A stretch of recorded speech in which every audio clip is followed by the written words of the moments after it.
दोस्तों PNB Punjab national bank ने local bank officer LBO के लिए रिक्रूटमेंट निकाली है। और दोस्तों आज के इस वीडियो में हम लोग बात करने वाले हैं इस एग्जामिनेशन का क्या एग्जामिनेशन पैटर्न है, उसके साथ साथ ही सिलेक्शन प्रोसेस क्या रहने वाला है, क्योंकि काफ़ी सारे बच्चों को बहुत सारे कन्फ्यूजन है।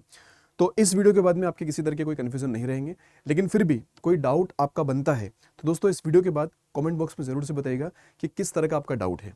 क्लियर है? तो बिना किसी देरी के शुरुआत करते हैं सेशन की। दोस्तों सबसे पहली चीज, अगर आप चैनल पर नए हो तो चैनल को सब्सक्राइब जरूर कर लीजिएगा, साथ साथ ही बेल आइकन पर जरूर क्लिक कर लें ताकि जो भी कोई अपकमिंग क्लासेस हो, वीडियोस हो, उनके नोटिफिकेशन आपको मिलते रहेंगे। और किसी भी एग्जाम को टारगेट कर रहे हैं आप लोग, अड्डा 24/7 के हमारे एप्लीकेशन ऐप को जरूर से डाउनलोड कर लेना, क्योंकि यहाँ पर काफी सारा कंटेंट फ्री मिलता है जो आपकी प्रिपरेशन को और बेहतर बनाता है। तो इसे डाउनलोड जरूर कर लें। दोस्तों पंजाब नेशनल बैंक ने जो रिक्रूटमेंट निकाला है, तो एक बार जरा इसका ओवरव्यू अगर हम लोग यहाँ पर देखें तो ओवरव्यू अगर देखा जाए तो सबसे पहले ऑर्गेनाइजेशन तो पंजाब नेशनल बैंक पीएनबी है ना, और जो पोस्ट निकाली गई आप लोग की वो लोकल बैंक ऑफिसर की निकाली गई है एलबीओ की, राइट। और यहाँ पर आपका ग्रेड और स्केल क्या रहेगा बेसिकली, तो जूनियर मैनेजमेंट ग्रेड स्केल 1 पर दोस्तों यहाँ पर आपको रिक्रूट करा जाएगा। और कुल मिलाकर अगर देखे जाए तो 545 नंबर ऑफ वैकेंसीज है ना। फॉर्म फिलिंग ऑलरेडी चल रही है आप लोग की, जो 9 अगस्त है लास्ट डेट है फॉर्म फिलिंग की। तो भाई उसके पहले पहले आप जरूर से फॉर्म फिलअप कर ले अगर वाकई में आपको लग रहा है कि आप इस एग्जामिनेशन के लिए एलिजिबल हो, क्योंकि यहाँ पर दोस्तों आपका ना एक्सपीरियंस भी रिक्वायर्ड है ना। कम से कम 1 साल का आपका पोस्ट क्वालिफिकेशन एक्सपीरियंस यहाँ पर होना चाहिए शेड्यूल कमर्शियल बैंक में या फिर आरआरबीज के अंदर, पीयू या फिर क्लर्क की पोस्ट पे। तो आप लोग इसमें अप्लाई कर सकते हैं, है ना। यहाँ पर दोस्तों आप अगर देखेंगे तो जैसे अगस्त सितंबर के आसपास आपका एग्जामिनेशन रहने वाला है यार, ठीक है। अगस्त सितंबर एग्जामिनेशन रहेगा और यहाँ पर आपको सैलरी भी काफ़ी बढ़िया मिलने वाली है, सैलरी काफ़ी अच्छी है, उसके साथ साथ पर्क्स अलाउंसेस काफ़ी बढ़िया है यहाँ पे, है ना। सो ये इंपॉर्टेंट डेट्स आई थिंक आप ऑलरेडी जानते हैं कि लास्ट डेट तो 9 अगस्त है फॉर्म फिलिंग की, और कहीं ना कहीं अगस्त सितंबर में ही आपका एग्जामिनेशन आएगा, मतलब अगस्त लास्ट में या फिर सितंबर के फर्स्ट वीक में कहीं ना कहीं आपका एग्जामिनेशन बेसिकली हो सकता है अपना, ठीक है। अब बात करते हैं इस एग्जामिनेशन के एग्जाम पैटर्न की। आई होप आप सबने इसका एलिजिबिलिटी क्राइटेरिया जरूर से देख लिया, अगर नहीं देखा है तो वो भी जरूर देख लीजिएगा, इसी चैनल पर आपको वीडियोस मिल जाएगी उसकी, है ना। दोस्तों एग्जामिनेशन पैटर्न में अगर जाएं तो सबसे पहले हमें ये देखना है कि भाई एग्जामिनेशन पैटर्न जो है इसका सिलेक्शन प्रोसेस जो है बेसिकली वो 3 स्टेजेस का है ना। सबसे पहले आपका दोस्तों एक ऑनलाइन रिटन टेस्ट होने वाला है, ऑनलाइन रिटन टेस्ट होगा। उसके अलावा स्क्रीनिंग रहेगी आप लोगों की, फिर लैंग्वेज प्रोफिशिएंसी टेस्ट आपके पास होगा, और उसके बाद आपका रहेगा पर्सनल इंटरव्यू। तो 4 फेजेस से होकर आपको गुजरना होगा, ठीक है। इन 4 फेजेस से होकर आपको यहाँ पर गुजरना होगा दोस्तों, ठीक है। अच्छा, अगर सबसे पहले बात कर ले दोस्तों ऑनलाइन रिटन एग्जामिनेशन की, जो एग्जाम का पैटर्न है बेसिकली वो किस तरह से आपका, तो दोस्तों ये कुछ एग्जाम पैटर्न आपका रहने वाला है, जहां पर रीजनिंग एंड कंप्यूटर एप्टीट्यूड की अगर बात कर ली जाए तो 25 क्वेश्चंस होंगे, 25 मार्क्स के होंगे, और आपको 35 मिनट्स मिलेंगे यहाँ पर, मतलब सेक्शनल टाइमिंग आपको यहाँ पर दे रखी है। उसके अलावा डेटा इंटरप्रिटेशन की दोस्तों अगर बात कर ली जाए तो 25 क्वेश्चंस, 25 मार्क्स, और आपको 35 मिनट्स यहाँ पर मिलने वाले हैं। उसके अलावा देखेंगे आप लोग इंग्लिश लैंग्वेज, तो इंग्लिश लैंग्वेज के आपके 25 क्वेश्चन है, 25 मार्क्स आपके पास है, और 25 मिनट्स आपको मिलेंगे। उसके अलावा दोस्तों यहाँ पर क्वांटिटेटिव एप्टीट्यूड, देखिए ये जो क्वांटिटेटिव एप्टीट्यूड का पार्ट है ना, और डेटा एनालिसिस एंड इंटरप्रिटेशन, ये इन दोनों में आता है, सेम ही है, मतलब डीआई क्वांट के अंदर ही डीआई आती है आपके पास, है ना। क्वांटिटेटिव एप्टीट्यूड के अंदर ही डेटा इंटरप्रिटेशन वाला पार्ट है। तो अगर देखा जाए तो 25 क्वेश्चन, 25 मार्क्स और 35 मिनट्स आपको मिलने वाले हैं, है ना। तो कहीं ना कहीं अगर देखेंगे तो 25 इधर क्वेश्चन है, 25 इधर क्वेश्चन है, मतलब 50 क्वेश्चन तो अपने इधर से हुए, है ना। उसके बाद में दोस्तों है जनरल इकोनॉमी बैंकिंग अवेयरनेस, जिसके आपके 50 क्वेश्चंस रहेंगे, 50 मार्क्स के होंगे, और आपको 50 मिनट्स यहाँ पर मिलने वाले हैं, राइट। तो एक अच्छा खासा आपको यहाँ पर एग्जाम में मतलब जो डेटा मतलब टाइमिंग दिख रहा है और नंबर ऑफ क्वेश्चंस दिख रहे हैं आप सभी को। तो दोस्तों ये सारा का सारा पार्ट आपका है ना, कि ऑनलाइन रिटन टेस्ट जो होगा आपका पास वो कुछ इस पैटर्न का होगा बेसिकली, राइट। अब दोस्तों इसमें कुछ और इंपॉर्टेंट पॉइंट्स भी है ना। यहाँ पर आपको क्या करना है कि आपकी एक्यूरेसी मैटर करेगी, क्योंकि इसमें नेगेटिव मार्किंग भी है आप लोगों की, है ना। एक बार जरा उस पर बात कर लेते हैं। तो दोस्तों यहाँ पर सबसे पहली चीज तो कि नेगेटिव मार्क आपकी रहेगी, there will be a negative marking. अब नेगेटिव मार्किंग कितनी रहेगी दोस्तों, 1/4 की, है ना। नेगेटिव मार्किंग 1/4 की रहेगी, या फिर बोल सकते हो 0.25 की नेगेटिव मार्किंग आपके यहाँ पर होने वाली है, राइट। और उसके साथ साथ एक बात ध्यान रखिएगा कि हमें क्या करना है कि मिनिमम क्वालिफाइंग मार्क्स, मतलब आप ये बोल सकते हो कि हमें सेक्शन, जो हर एक सेक्शन है ना बेसिकली, उसको क्वालिफाई करना जरूरी है। जैसे इसमें कहा गया है कि ईच सेक्शन, हर सेक्शन के अंदर आपको कम से कम 40% लाना जरूरी है, कम से कम 40% लाना जरूरी है। मतलब कि देखिए अगर अपन 40% की अगर बात कर लें, आप सभी को पता होगा कि सर अगर 25 लिखा मेरे पास, है ना, अब ये 25 मार्क्स का डेटा आपके पास है, और मैंने अगर इसका कितना निकाल दिया, 40% अगर निकाल देता हूँ मैं, अगर 40% निकाल देता हूँ कितना बनेगा बताओ, 25 4 100 कर दोगे, है ना, 25 4 100 कर दोगे आप लोग, या फिर 40% का वैसे लिख दो, 2/5 लिख दो सर, तो 5 5 25 हो गया, 5 दूनी 10 हो गया सर, पूरा पूरा गणित करवा रहे हो, ठीक है। तो क्या हो गया कि भैया कम से कम 10 नंबर लाने पड़ेंगे इसके अंदर 25 में से, है ना। आप अगर इसके अंदर लेके जाओगे, इसके अंदर लेके जाओगे तो सर 2/5 में कर दूंगा इसको, है ना, तो 10 हो गया मेरे पास, मतलब कि 20 नंबर, कम से कम मेरे को 20 नंबर यहाँ लाने पड़ेंगे, कम से कम मिनिमम क्वालिफाइंग मार्क्स, है ना। तो ये ध्यान रखना मुझे कि यहाँ पर क्या दे रखा है उसने, इस सेक्शन के अंदर मेरे जो मिनिमम क्वालिफाइंग मार्क्स है वो 40% है, लेकिन ये किसके लिए, जनरल और ईडब्ल्यूएस के लिए, ये जनरल और ईडब्ल्यूएस के लिए। लेकिन अगर आप किसी कैटेगरी से बिलोंग करते हो, है ना, तो आपको सिर्फ 35% लेके आने रिजर्व कैटेगरी के हिसाब से, तो आप लोग क्या कर जाएंगे दोस्तों, क्वालिफाई कर जाएंगे, है ना। तो ये बात ध्यान रखिएगा। तो सबसे पहली चीज आपको क्या करना है कि हमें हर सेक्शन के अंदर स्कोर करना है, और हर सेक्शन के अंदर मिनिमम मार्क्स लेके आने, जिससे हम लोग उसको क्या कर जाए, क्वालिफाई कर जाए बेसिकली, ठीक है। तो 40% मिनिमम मार्क्स लेके आने पड़ेंगे आप लोगों को, तब क्वालिफाई कर पाएंगे दोस्तों। अब बात आती है हमारे पास दोस्तों स्क्रीनिंग की।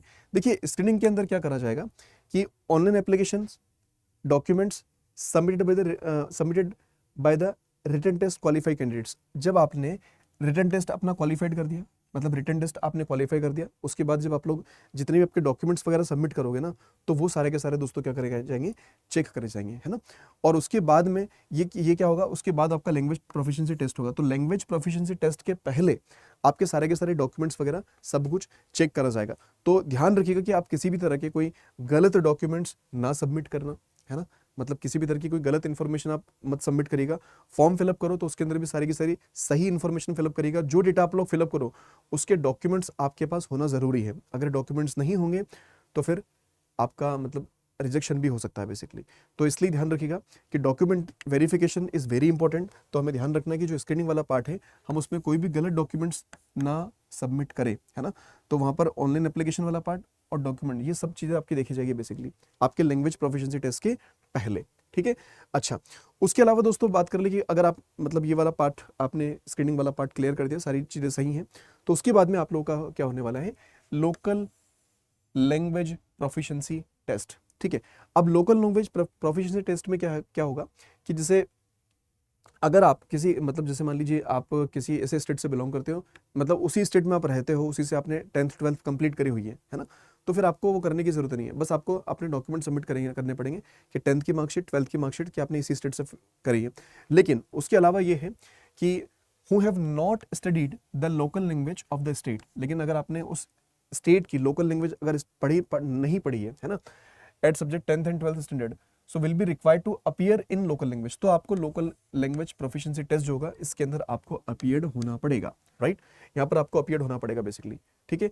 और दोस्तों इसके अंदर क्या है कि ये पार्ट सिर्फ क्वालिफाइंग है, ये क्वालिफाइंग है, लेकिन क्वालिफाई करना जरूरी है ना। लोकल लैंग्वेज प्रोफिशिएंसी टेस्ट जो है आपका ये क्वालिफाइंग इन नेचर है, लेकिन इट इज मैंडेटरी। इसको बिना क्वालिफाई करके आप आगे नहीं बढ़ सकते, है ना। तो मिनिमम क्वालिफाइंग मार्क्स जो भी होंगे, जो मतलब बैंक डिसाइड करेगा, वो आपको यहाँ पर लेके आने पड़ेंगे, राइट। और अगर आप इसको क्वालिफाई नहीं कर पाएंगे तो आप लोग फाइनल सिलेक्शंस के लिए एलिजिबल नहीं रह पाएंगे, है ना। ध्यान रखिएगा कि अगर आप मान लीजिए आपका रिटर्न में अच्छे नंबर आ गए, इंटरव्यू के अंदर अच्छे नंबर आ गए आप लोगों के, लेकिन अगर आपने लोकल लैंग्वेज प्रोफिशिएंसी टेस्ट को पास नहीं किया, जो मिनिमम रिक्वायर्ड मार्क्स है वो नहीं आए आप लोगों के, तो आप डिस्क्वालीफाई हो जाएंगे, आपका फाइनल सिलेक्शन यहाँ पर नहीं करा जाएगा इस पार्ट के अकॉर्डिंग, है ना। अब देखिए एलपीटी में क्या है कि आपको रीडिंग, राइटिंग और स्पीकिंग, इन तीनों चीजों में प्रोफिशिएंसी होना जरूरी है। आपको प्रोफिशिएंट होना पड़ेगा इन तीनों चीजों के अंदर, ठीक है। अब यहाँ पर क्या डेट होगा, क्या टाइम होगी, क्या वेन्यू होगा, वो आपको बता दी जाएगा बैंक के थ्रू, ठीक है दोस्तों। और उसके अलावा देखिए candidates who have indicated in the online application form that they have studied the specified local language, मतलब जो बच्चे ऐसे हैं जिन्होंने फॉर्म फिलिंग के टाइम पर ये मेंशन कर दिया कि उन्होंने लोकल लैंग्वेज पढ़ी है अपनी 10th के अंदर 12th के अंदर, तो ध्यान रखिएगा कि आपको क्या करना होगा कि अपने डॉक्यूमेंट सबमिट करने होंगे, है ना, ठीक है। आपके पास क्या होना चाहिए, डॉक्यूमेंट्री एविडेंस होना जरूरी है, वैलिड डॉक्यूमेंट्री एविडेंस होना जरूरी है, तभी आप लोग को मतलब कंसिडर किया जाएगा बेसिकली, ओके। तो ये मामला भी क्लियर होगा। उसके अलावा दोस्तों ये सब होने के बाद में, इसके बाद में आपका होने वाला कौन सा, इंटरव्यू वाला पार्ट, ठीक है। तो ध्यान रखिएगा कि जितने भी candidates shortlist after qualifying the online written test, जितने भी कैंडिडेट्स ऐसे होंगे जो ऑनलाइन रिटन टेस्ट के बाद में इंटरव्यू के लिए कॉल करे जाएंगे, including those who have studied the concern local language 10th 12th standard के अंदर, है ना। और those who required to appear for the LPT shall be called for the interview person. मतलब जो मतलब सीधी बात है यार कि आपने रिटन टेस्ट क्वालिफाई किया है, उसके अलावा आपने क्या करा है कि लोकल लैंग्वेज टेस्ट क्वालिफाई कर लिया है, और जिन्होंने मतलब लोकल लैंग्वेज टेस्ट नहीं, कौन नहीं देंगे, जिन्होंने 10th और 12th के अंदर अपनी उसी स्टेट से पढ़ाई करी होगी, तो उनको इंटरव्यू के लिए कॉल करा जाएगा, है ना। अब इंटरव्यू में जब आप अपीयर्ड होंगे दोस्तों, जब इंटरव्यू के अंदर अपीयर्ड होने वाले होंगे आप लोग, तो यहाँ पर एक बात ध्यान रखिएगा कि जो इंटरव्यू रहने वाला आपका वो 50 नंबर का होगा। पहली चीज तो कि इंटरव्यू कितना नंबर का होगा, 50 नंबर का होगा। और मिनिमम क्वालिफाइंग मार्क्स की अगर बात करें इंटरव्यू के अंदर, तो वो आपके 45% होंगे, कि 45% आपको मार्क्स लेके आना जरूरी है इसके अंदर, ठीक है। लेकिन अगर आप किसी कैटेगरी वाइज है तो भाई देखो 22.25 फॉर SC/ST कैंडिडेट्स, है ना, और 50% दैट मीन्स की 25 ये अदर कैंडिडेट्स के लिए रहेगा बेसिकली, है ना। समझ में आई बात सभी को? अच्छा, ठीक है। तो भाई यहाँ पर ध्यान रखिएगा कि जो SC/ST कैंडिडेट्स हैं उनको तो अच्छी खासी रिलैक्सेशन मिल रही है, लेकिन जो बाकी बच्चे हैं उनको ज़्यादा नंबर लेके आने पड़ेंगे, है ना। कि जैसे उन्होंने कहा है ना कि इंटरव्यू के लिए कि 45% लाने पड़ेंगे किनको, जो SC/ST कैंडिडेट्स हैं। लेकिन जो अदर कैंडिडेट्स हैं, मतलब कि PWBT कैंडिडेट्स हो गए हमारे पास में, या फिर जनरल कैंडिडेट्स हो गए, OBC कैंडिडेट्स हो गए, तो आपको भैया 50% लाने पड़ेंगे, मतलब कि 25 मार्क लाने पड़ेंगे इंटरव्यू में, तब आप लोग क्वालिफाई कर पाएंगे यहाँ से, है ना। और दोस्तों दूसरी बात ये कि जैसे कैंडिडेट्स हुए fail to obtain the minimum qualifying marks, अगर आप मिनिमम क्वालिफाइंग मार्क्स नहीं ला पाए तो क्या हो जाएगा, आपका यहाँ से डिस्क्वालीफाई कर दी जाओगे। Okay, clear. अच्छा, एक बात और ध्यान रखिएगा कि appearance in the interview does not confirm any right to selections, है ना, and only those who have qualify in the LPPT will be considered for the inclusion in the merit list, ठीक है। तो ध्यान रखिएगा कि हमें जो LPT वाला पार्ट है ना, लोकल लैंग्वेज प्रोफिशिएंसी टेस्ट है, उसको बिल्कुल भी हल्के में नहीं लेना है, उसको अच्छे से क्वालिफाई करेंगे तभी आप लोग का फाइनल सिलेक्शन यहाँ पर निश्चित करा जाएगा, ठीक है। अब दोस्तों ये जो फाइनल सिलेक्शन वाला पार्ट है आपके पास में कि फाइनल सिलेक्शन सर हमारा किस तरह से करा जाएगा, ठीक है। तो देखिए जो फाइनल सिलेक्शन का पार्ट है, तो फाइनल सिलेक्शन किस किस पार्ट पर डिपेंड कर रहा है कि final selection shall be based on the combined performance. अब कंबाइंड परफॉर्मेंस कहाँ कहाँ पर, ऑनलाइन रिटन टेस्ट जरूरी है। ऑनलाइन रिटन टेस्ट के अंदर भी आप लोग ये मत सोचिएगा कि मैं सिर्फ क्वालिफाइंग मार्क्स लेके आ जाऊं बस, अच्छा स्कोर करने की कोशिश करेगा, क्योंकि वो कंसिडर करा जा रहा है आपके फाइनल सिलेक्शन के लिए। और जब जो स्टेज फाइनल सिलेक्शन के लिए कंसिडर करी जा रही है, मतलब आपको वहां पर ज्यादा फोकस करना जरूरी होगा, ठीक है, वहां अच्छा परफॉर्म करना पड़ेगा आपको, तब कि आपके मेरिट अच्छे से बन पाए। तो यहाँ पर आपका ऑनलाइन रिटन टेस्ट जो होगा वो, पर्सनल इंटरव्यू ये वाला पार्ट, और जो क्वालिफाइंग पार्ट है आपका LLPT local language proficiency test, वो आपके लिए सिर्फ क्या है, क्वालिफाइंग है। लेकिन ये दोनों जो है दोस्तों ये बहुत ज्यादा इंपॉर्टेंट आपके लिए, है ना।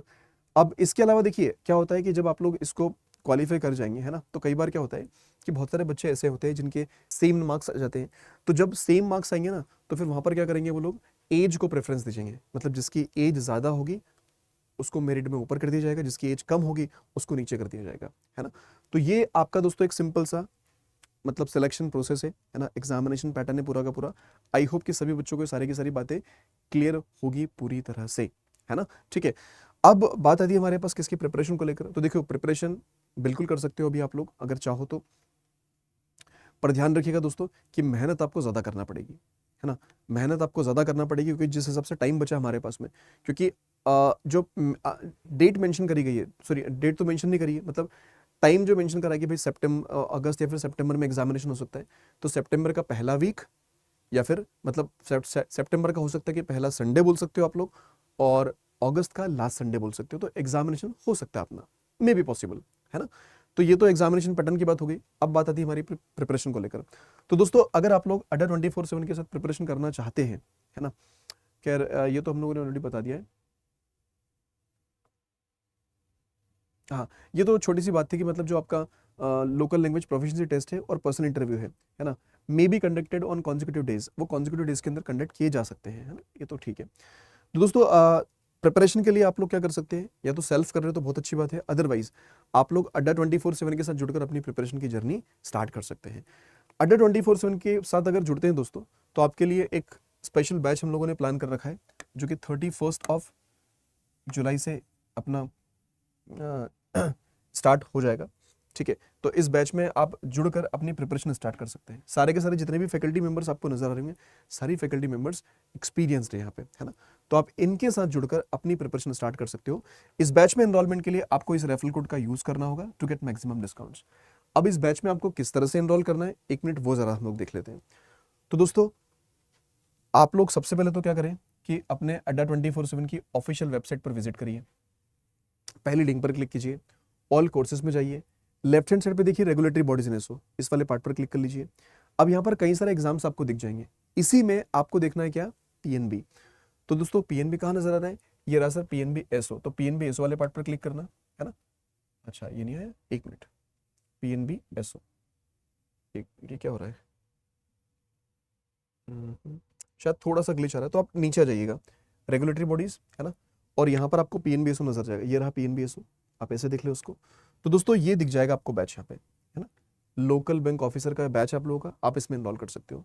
क्लिक करना है इस तरह से, क्लिक करने के बाद आप जाएंगे बाय नाउ पर, है ना, और बाय नाउ पर जाने के बाद दोस्तों यहाँ पर कूपन कोड लगाना है, तो coupon code should be Y710 और अप्लाई कर दीजिएगा इसको, ठीक है। अब जैसे ही अप्लाई करेंगे काफी कम प्राइसिंग के साथ ये पैकेज आपको मिल जाएगा पूरा का पूरा। अब इस पैकेज की प्राइसिंग दोस्तों और भी कम होगी अगर आप लोग इसे एप्लीकेशन ऐप से परचेस करेंगे तो जो डिस्काउंट आपको नजर आ रहा है, ये डिस्काउंट आपका हो जाएगा 81% का डिस्काउंट, है ना, और आपको रेफरल कोड जो यूज करना होगा दैट शुड बी Y710, ये आप रेफरल कोड यूज कर सकते हैं यहाँ पे, ओके। इसके बाद भी दोस्तों अगर किसी तरह के कोई डाउट या फिर क्वेरी आपके दिमाग में तो कमेंट बॉक्स में जरूर से बताइएगा। मिलते हैं अगले वीडियो में, thank you so much, bye bye, take care.